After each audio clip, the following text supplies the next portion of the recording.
having worked in the corporate world, one of the problems that I have encountered with, and I got a Six Sigma green belt myself in process improvement, so that's why I'm so passionate about this topic. But again, I mentioned skepticism because I have encountered a lot of problems, and most of the problems that I have seen with business leaders out there, especially in the healthcare field, is about communication.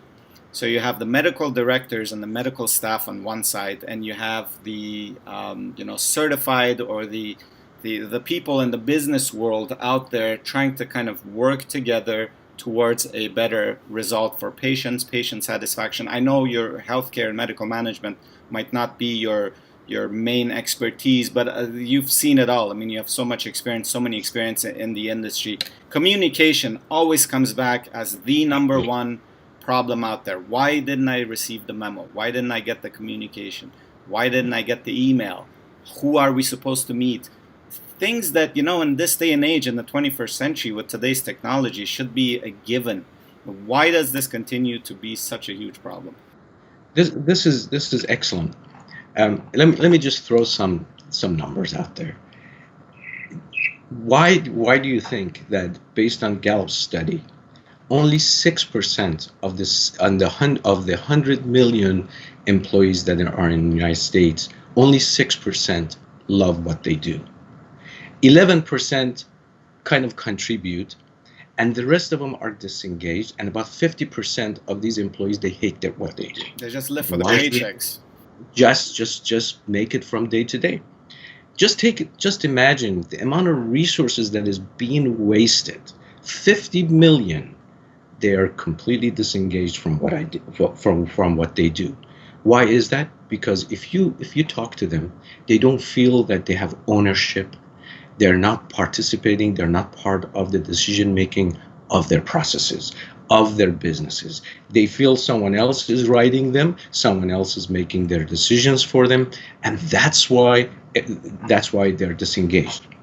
Part of a goal of leadership is to create a fluid and transparent communication protocol.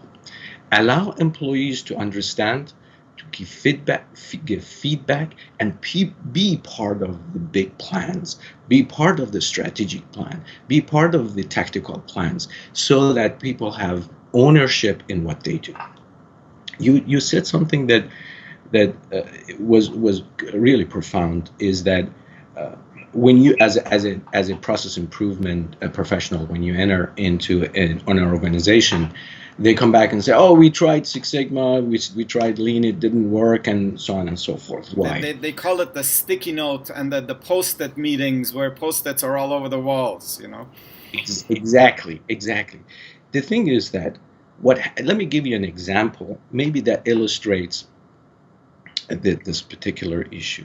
I was with a particular client, and actually what they were doing, they had some continuous improvement methodology in practice. I don't want to name it. I don't mean to belittle any one of the methodologies, because they really are great. But what they were doing, they had a party and they were recognizing their continuous improvement contributors. One of the contributors who received an award was a secretary. I was really intrigued. Boy, this is really great. This company involves everybody. They have involved their secretary and all those things. I asked, what was the topic of the improvement? And they said that she had implemented the most efficient in-basket process. And I said, "Oh my God, I'm so sorry." See, that's where we go wrong. In-basket process, what is it? It's an inventory system. Is inventory good or bad? It's a bad thing. Why should we have in-basket? It's a waste, right? It's a waste to begin with. Inventory is known as a waste in Six Sigma, as I learned. And we were awarding that person for doing a wasteful job. Now, that person had spent time, effort, and all those things to complete their project, right? When you look at and let's say, all right, that's good. But if you look at their P&L at the end of the month, did that improvement make any difference to any of the key key success measurement of the company, their KPI process improvements, or did it appear at their bottom line as any improvement? Did that particular improvement add any value at the bottom line? Definitely not. So people, when they are let go in an organization, just go to process improvement, do whatever that you like, and everybody goes and does something, and at the end the management or the leadership looks and says, I have spent so much on process improvement, I have got nothing, I don't have anything to show for. Therefore they say this process improvement thing doesn't work, it's ineffective, it's all post-it notes, it's all this, and you make me do strings and all. But if the process improvement effort is focused on what really needs to happen, for example, if you imagine that our processes are like links of a chain, and these links of a chain make processes, and our processes are constantly being at attention. They're being pulled to a position that this chain breaks. Where would a chain break? Is from the weakest link. So what in an organization, what we need to do, we need to identify what is the weakest link that limits the throughput or the performance of our organization. Then put our continuous improvement efforts on the improvement of the weakest link. Any slightest improvement on the weakest link will strengthen the total strength of our chain, right? That way, immediately, you can see the results of that improvement in your P&L, in your processes, in your customer satisfaction, in your quality, and that's how the continuous process improvement gains credibility.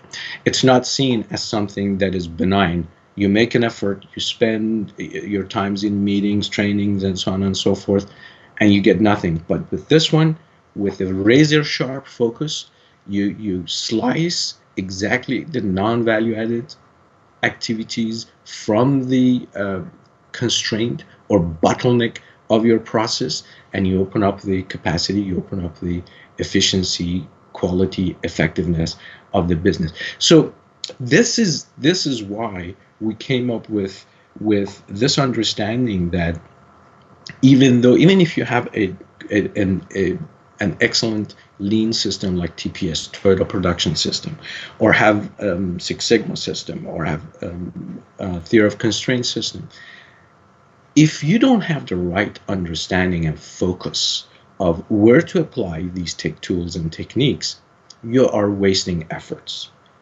Let's say I have process A, B, C, D, and I have capacity of 100 here, 80 here, 120 here, and 200 here. Obviously, the one with 80 is my bottleneck in a process.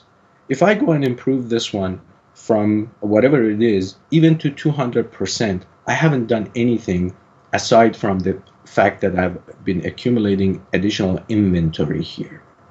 And I'm putting pressure, more and more pressure on this resource, and these resources are starving for product and work and battling with one another on efficiency.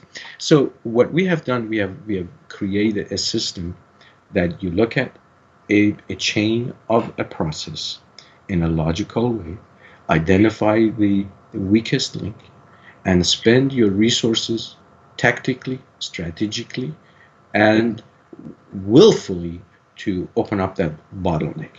And by when you go into the bottleneck, now the first thing you want to understand is that what are the non-value-added activities that basically clutter your bottleneck, that create work that is not necessary in a bottleneck. You apply lean techniques. Lean has fantastic techniques to understand and identify the non-value-added activities. You remove the waste out of the process. When you remove the waste out of the process, now you're ready to perfect your process. That's where you apply Six Sigma tools to perfect the process. How often, just a quick question, how often is this weakest link manpower and about bad staffing, because again, that's something that I came up with as an experience by getting feedback, is that people would not only complain about the system, but they would also complain about their peers, their managers, their co-workers, of course discreetly. But what I'm saying is bad staffing and bad hiring, and you said it yourself, only 5 or 6% are happy at what they do. What does that tell us? How often is bad staffing and bad hiring and somebody who doesn't belong, like Jim Collins said in Good to Great, get the wrong people off the bus and get the right people on the bus and start riding the bus, and we'll get to Good to Great in a minute. How often is that the case in your work? Sure. This is the bad staffing is a symptom, not a root cause.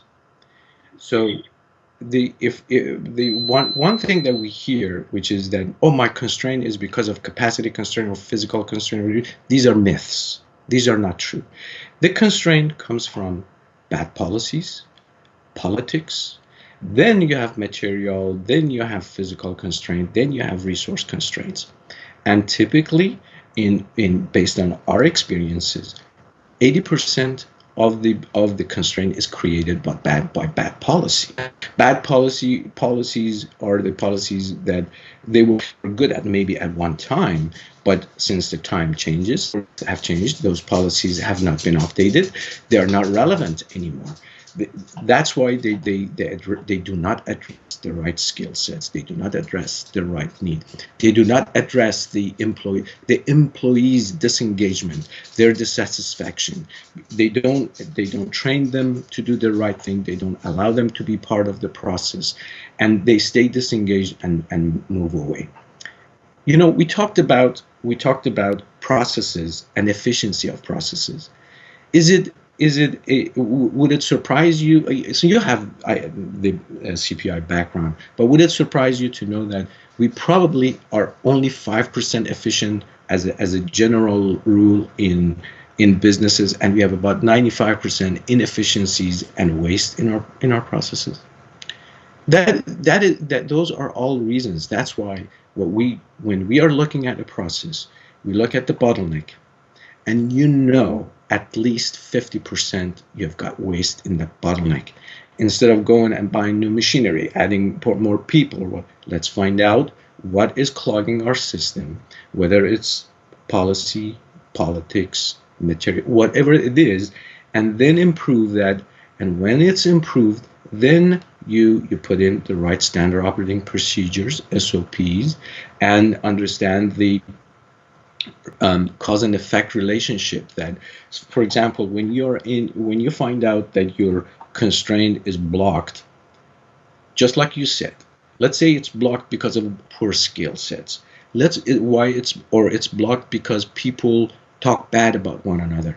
Okay, what is the cause and effect? What's the root cause of these type of things? Why do we have a culture that people gossip, badmouth one another?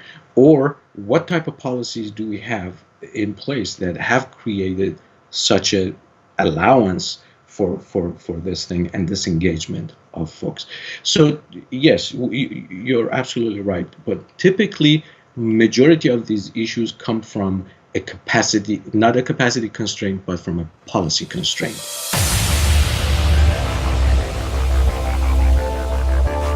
And our projects compete for those resources. It would be foolish to just throw these resources at things instead of having a razor-sharp focus to put these resources on what really matters.